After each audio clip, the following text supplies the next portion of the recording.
Hello everybody and welcome to our discussion on chapter 6. For this video, we are going to talk about uniform circular motion and gravitation.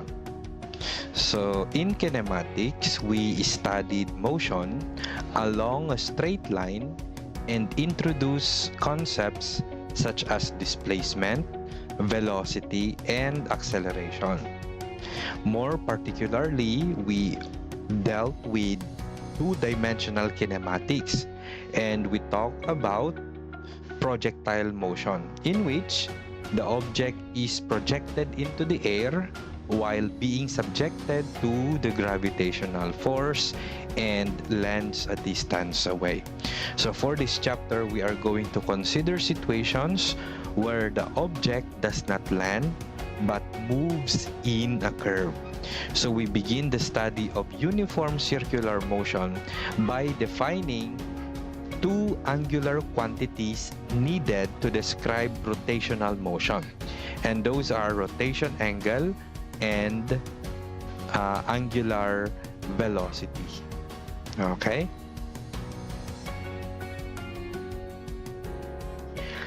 Let us first define the rotation angle. So the rotation angle with the symbol delta theta is defined as the ratio of the arc length to the radius of curvature. Let us consider the figure here on the slide. Suppose that an object moves from point A going to point B, okay, in a uniform circular motion. Okay, so this motion is circular and the radius of curvature is defined as r. Okay, so this distance from point A to point B is the delta s, and the angle formed by these two radii, subtended by these two radii, is delta theta. Okay, this is a review of your knowledge on sector of a circle from your trigonometry class, right? So the relationship between the arc length, delta s, the radius r, and the central angle theta is delta theta is equal to delta s over r. Or we can say this is S is equal to R theta. This is the formula that you are familiar with from your trigonometry class. Okay, but this is still the same as the given formula. Okay, so that is the relationship between the arc length, the radius, and the rotation angle. Remember that your angle here, when you use this formula, your angle should be in terms in the unit of radian. Okay, so if your angle is in degrees, you need to convert that into radians first before using this formula. All right, so let us take other term, which is the angular velocity. The angular velocity with the symbol of omega is defined as the rate of change of an angle. This is omega is equal to delta theta all over delta t. Alright, so this is this can be think of as the counterpart of velocity. In your kinematics, we know that the velocity is equal to distance over time, right? Or displacement all over time. Okay, in angular velocity, we have omega is equal to delta theta all over delta t. Okay, we are talking about the angle, the rate of change of the angle here. So that's why our numerator, instead of a linear distance, we are given with an angle.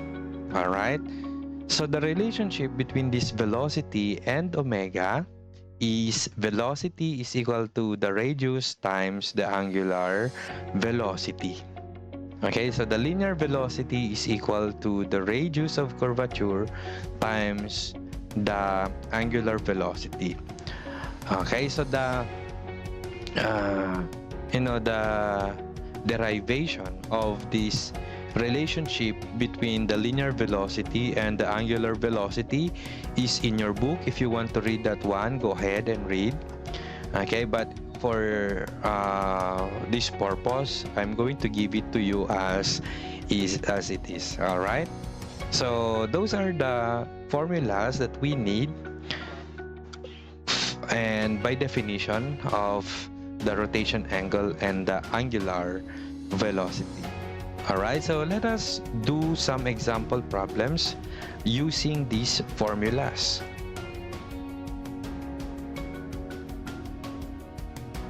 Let us answer this problem. Okay, so calculate the angular velocity of a 0.3 meter radius car tire when the car travels at 15.0 meters per second. All right, so we are given data. So the first one is 0.3 meter. This is the radius of a circular tire, so that is R. So let us write given. So the radius R is equal to 0.300 meters, and the 15.0 meters per second is the linear velocity. Okay, so that's 15.0 meters per second. All right, and the unknown, the required value is the angular velocity, which is the omega. Okay, so based from the discussion in the previous slide, the relationship between the linear velocity and the angular velocity is given by the linear velocity is equal to the radius of curvature times the angular velocity. And then, since we are solving for the angular velocity, we can solve for omega in terms of V and R by dividing both sides by R. And we come up with omega is equal to V all over R. Okay, if we substitute the given values into this equation, we have the velocity is 15.0 meters per second all over the radius is 0.300 meters. Okay, and meters will be cancelled, and we will use our calculator to divide 15.0 divided by 0.3. This is equal to 50. Okay, so if you try to take a look at this one, our unit is 50 per second, right? 50 per second. All right, but angular velocity should be in terms of angle divided by time. Okay, angular velocity is angle divided by time. Since meters and meters are cancelled out, the unit in the denominator is unitless. All right, but we can write this since radians are actually unitless. Okay, we can easily, or we can simply insert them into the answer for the angular velocity. So in this case, the unit that we need to write in here is radians per second. Okay, so radians per second. So we can actually omit radians because radians is actually unitless. All right, but in this case we need to write this radians per second to indicate that the unit for the angle is radians. Okay, so our answer in this case is 50 radians per second, and then we need to encircle this one as our final answer. All right.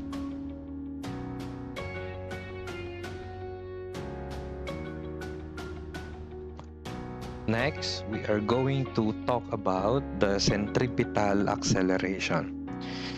Centripetal acceleration, with the symbol of A sub c, is defined as the acceleration of an object moving in uniform circular motion Centripetal means toward the center or center seeking.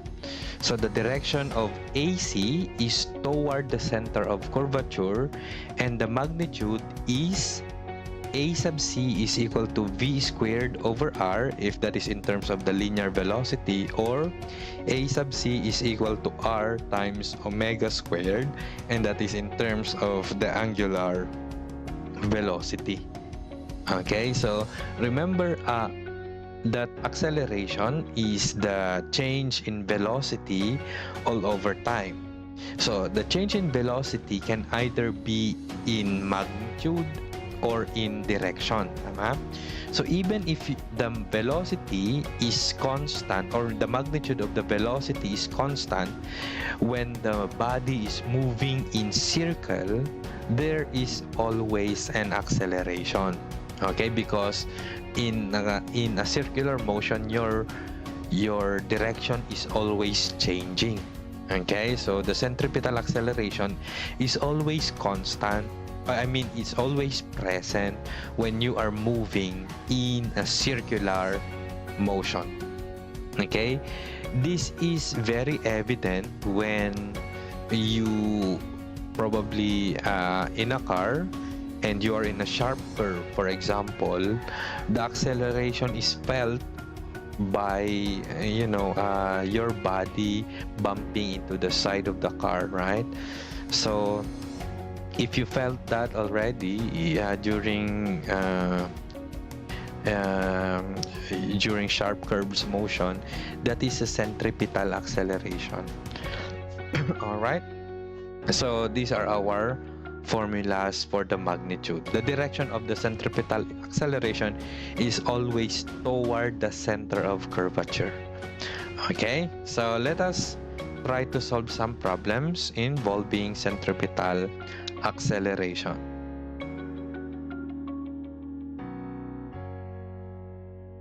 So what is the magnitude of the centripetal acceleration of a car following a curve of radius 500 meters at a speed of 25.0 meters per second?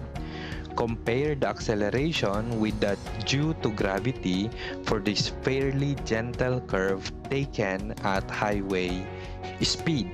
Alright, so we are given values. The first one is the radius of curvature, R. Let us write given here. So given R is equal to 500 meters, and the speed, so the velocity is 25.0 meters per second, and the required value is the magnitude of the centripetal acceleration. So we have A sub C. Okay, so remember there are two formulas for A sub C based from our discussion here. So A sub C is V squared over R, or A sub C is R omega squared. But based from our given values, R and V are given. So the formula that we are going to use, so let us write formula here. Formula A sub C is equal to V squared over R. Okay, so that is our working formula. And then solution. So A sub C is equal to V squared, that's 25.0 meters per second, and then squared divided by the radius of curvature, that's 500 meters. Okay, so A sub C is equal to, let's use our calculator here, so that's 25 squared over 500. So we have 1.25. 1.25. What is our unit here? Remember, the unit in the numerator is meter square over second square. Okay, the meter and meter will be cancelled, and we are left with meters per second square. So this is our centripetal acceleration. A sub c is equal to 1.25 meters per second square. Now let us compare the acceleration with that due to gravity for this fairly gentle curve. So let us compare. Remember that g, or the acceleration due to gravity, is 9.81 meters per second square. So to compare a sub c and g, we just need to divide, the a sub c with 9.81. All right, so we just need to divide. So a sub c is equal to 1.25 g divided by 9.81.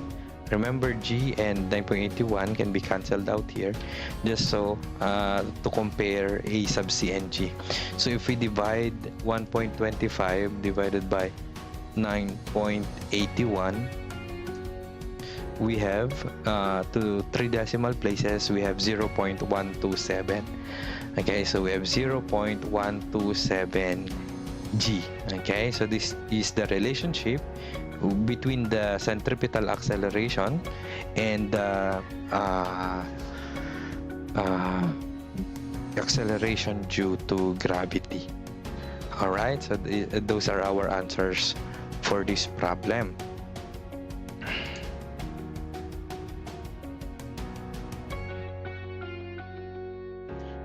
Okay, and then we will discuss here the centripetal force. Okay, so centripetal force is the net force causing uniform circular motion.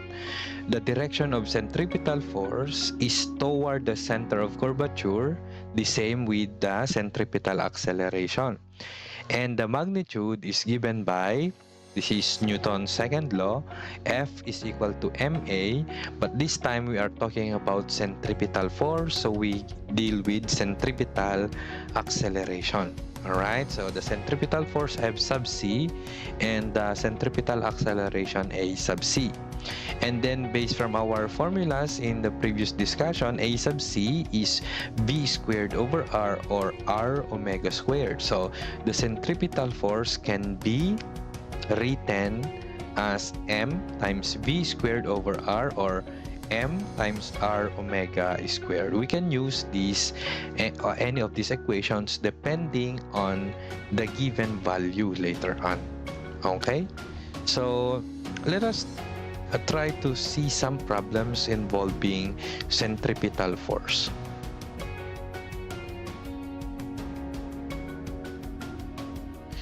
Calculate the centripetal force exerted on a 900 kilogram car that negotiates a 500 meter radius curve at 25.0 meters per second.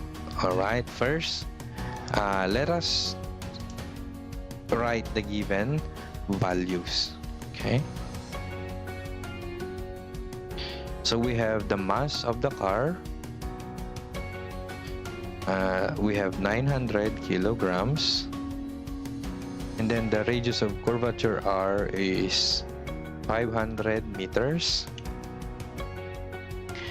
and the velocity is 25.0 meters per second. So the required values for part A, the centripetal force, so we have F sub c, and for part B, assuming an unbanked curve, find the minimum static coefficient of friction between the tires and the road, static friction being the reason that keeps the car from slipping. So we have the static friction mu sub s. Okay, so for part A,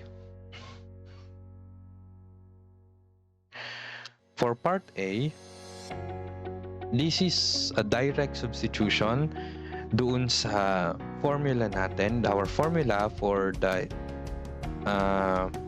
centripetal force F sub c is equal to mass times the acceleration, we have v squared over r. Okay, and then if we substitute the given values, F sub c is equal to 900 kilograms times v squared, so that's 25 squared. Okay, so we have our unit here is meter square second square. Okay, so since meter per second is squared, and then divided by the radius, which is 500 meters. All right, so let's try to cancel meters and 1 meter doon sa taas. So we are left with kilograms times meter per second square. We know that kilograms times meter per second square is Newton. So our unit for our centripetal force is Newton. So F sub c is equal to, we have 900 times 25 squared divided by 500. So we have 1,125 newtons. Okay, for part B,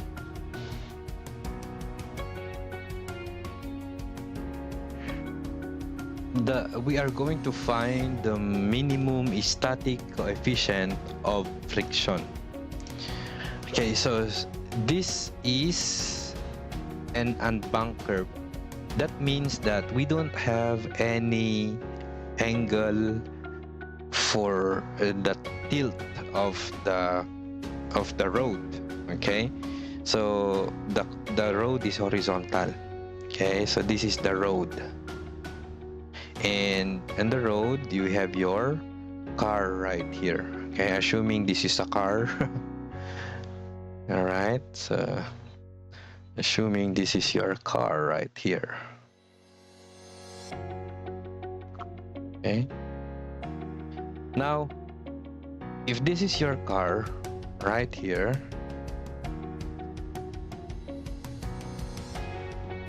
what are the forces acting on the car? Okay, first of course is the weight of the car, and the weight of the car is always downward. Okay, the weight is downward, so we have the weight W. Next, since the car is on the ground, we have a normal force acting on the tires. Okay, so we have normal force. Let us just assume one normal force, combining all the normal forces as one. Okay, so we have the normal force here. The normal force is always perpendicular between the surfaces. Okay, and then assuming that the curve is right here, this is your road right here. The car is moving in this direction towards you. Okay, so this is towards the center. Your center is right here, so there is a centripetal force acting towards the center. Okay, so there is a centripetal force acting towards the center. We have F sub c. All right, so remember that the centripetal force is always acting towards the center, and then opposing this motion should be the friction between the tires and the road. Okay, and let us denote that as F sub s for static friction. Okay, so the static friction is always opposing the motion. Okay, so if the friction can oppose FC, itong centripetal force, this car will not slip. Okay, aan nga maigalis isuna. Okay, kaya na pailang tag-stage road. But if this F sub S is smaller than FC, ibig sabihin mas malaki na yung centripetal acceleration. Remember, centripetal acceleration is centripetal force is mass times velocity squared over r. Okay, kapag mas malaki na yung centripetal force mo compared sa friction between the tires and the car, ito, magi-slip na yung car. Okay, so maaring mawala na siya sa track. Because, paano yon? Maaring because of velocity, very large velocity, or a very small radius of curvature. Okay, so yun yung pwedeng dalawang rason for the car to slip. Ngayon, ang tanong, what is the formula for the friction based from previous chapter is mu sub s times the normal force n. Okay? To solve for the normal force n, kailangan natin ng itong value ng n na to. Okay? To do that, we just need to sum all the forces along the y direction or along the vertical direction. Tama? Kasi for this one to be in equilibrium, dapat yung weight tsaka normal force parehas. Okay? So, the summation of forces in the vertical direction should be equal to 0 for equilibrium. Tama? So, nung pag-add tayo ni digitay forces in the vertical direction, the sum should be equal to 0. Remember, lahat ng pataas na forces are positive, lahat ng mga pababang forces ay negative. So in this case, the normal force is positive, the weight is negative. So we have N minus the weight W is equal to 0. Remember, the formula for the weight is just equal to the mass times the acceleration due to gravity. Okay, so we can write this one as N minus mg is equal to 0. So we have the normal force therefore is equal to mass times the acceleration due to gravity. Okay?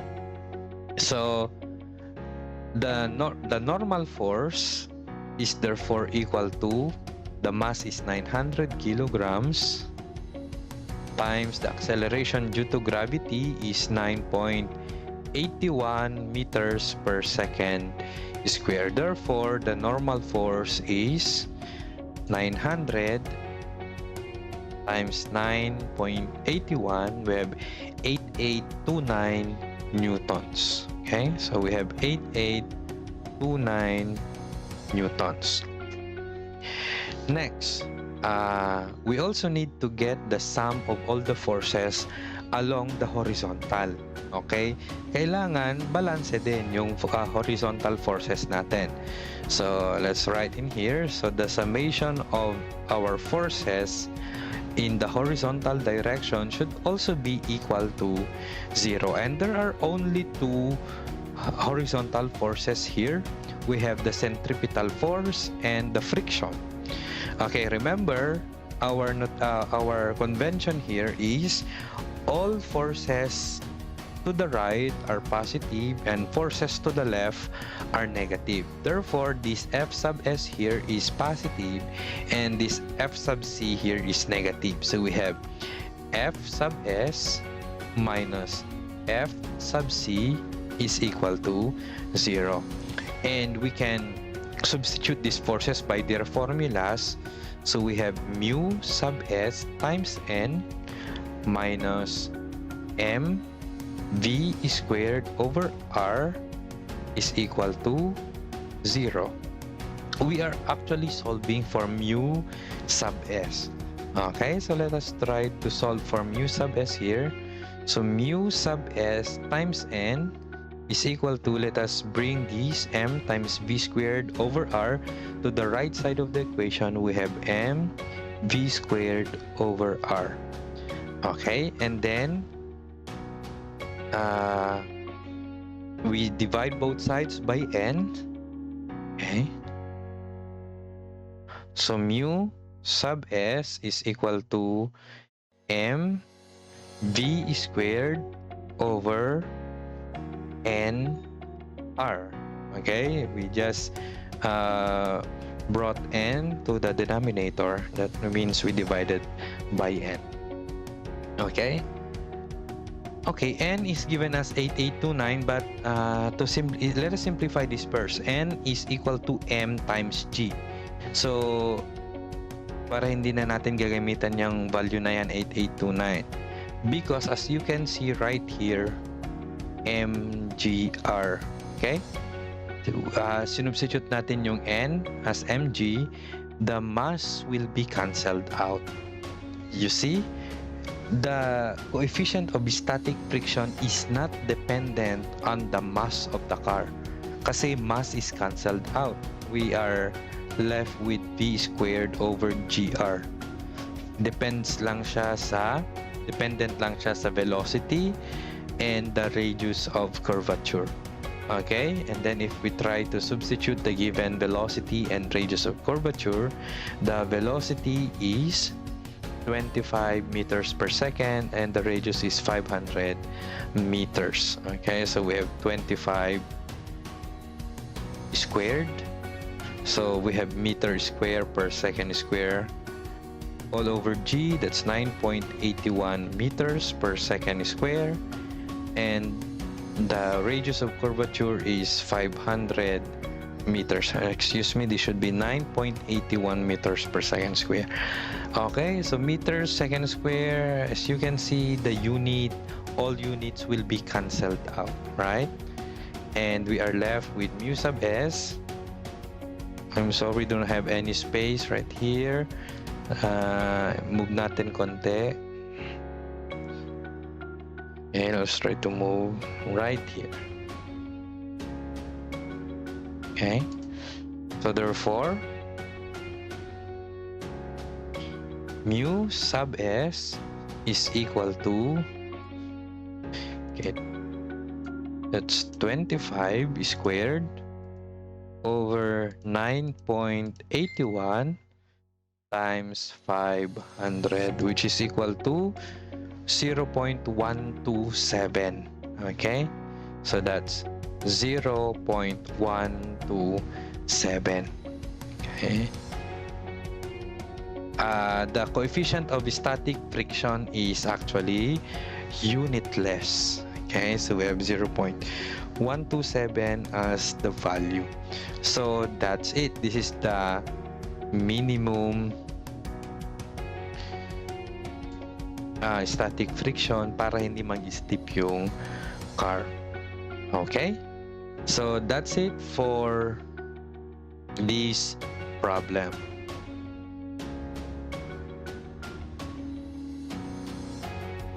Now for bank curves, medyo complicated because of the presence of theta, ano? Tilted na yung road, meron na siyang theta.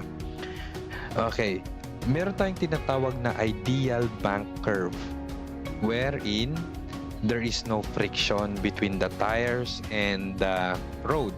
Of course, this is ideal. Hindi siya totoo sa real world because there is always friction between the tire and the road. But for this discussion purposes, we're going to deal only with ideal bank curve.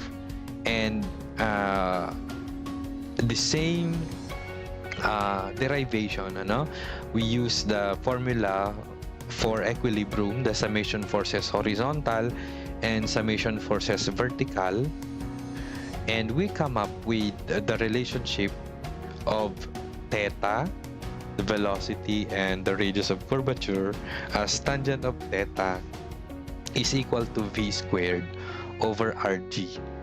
Okay, that is for the ideal bank curve. Okay, if you want to study the derivation of this formula, it's present in your book. Go ahead and read that one. Okay, so let us try to answer a problem concerning this one. Okay, so curves on some test tracks and race courses such as the Daytona International Speedway in Florida are very steeply banked. This banking, with the aid of tire friction and very stable car configurations, allows the curves to be taken at very high speed. So to illustrate, calculate the speed at which a 100-meter radius curve banked at 65 0.0 degrees should be driven if the road is frictionless. So this is an example of an ideal bunker because of the lack of friction. Okay, so let us try to write the given. Okay, so we have the speed at which we are trying to calculate the velocity, and we are given the radius. The radius is 100 meters and the theta is 65.0 degrees, and we are going to solve for the velocity. Okay, remember the relationship between those variables in an ideal bunker. We have tangent of theta is equal to v squared over rg. Okay, this is based from this one. Tangent of theta is equal to v squared over rg. So if we try to substitute, to solve for v muna because v is the unknown. So we have v squared is equal to rg times tangent of theta. Okay, so let us try to substitute the given values here. So v squared is 100 meters times 9.81 meters per second square times the tangent of 65 degrees. All right, so the v, diretso na tayo ng v. So whatever the value here, we take the square root to solve for v because this is in terms of v squared.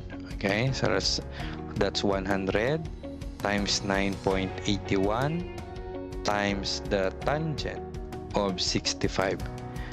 Okay, be mindful of your calculator. It should be in degrees. Okay, sa taas ng calculator natin is D, therefore that's in 65 degrees. Okay, so we have 2103.761. We need to take the square root of that one to solve for the velocity. So we have 45.87. To two decimal places, we have 45.87. Okay, the unit is in meters per second because the unit here is meters square per second square. If you take the square root, we have meters per second. So we have 45.87 meters per second, and that is a very, very large velocity. All right, so that's it for this example problem, and that's it for our discussion on chapter 6. Okay, so if you have any question about this discussion, you can always email me or send me a message in MVLE. Okay, take care and I hope to hear from you. Bye.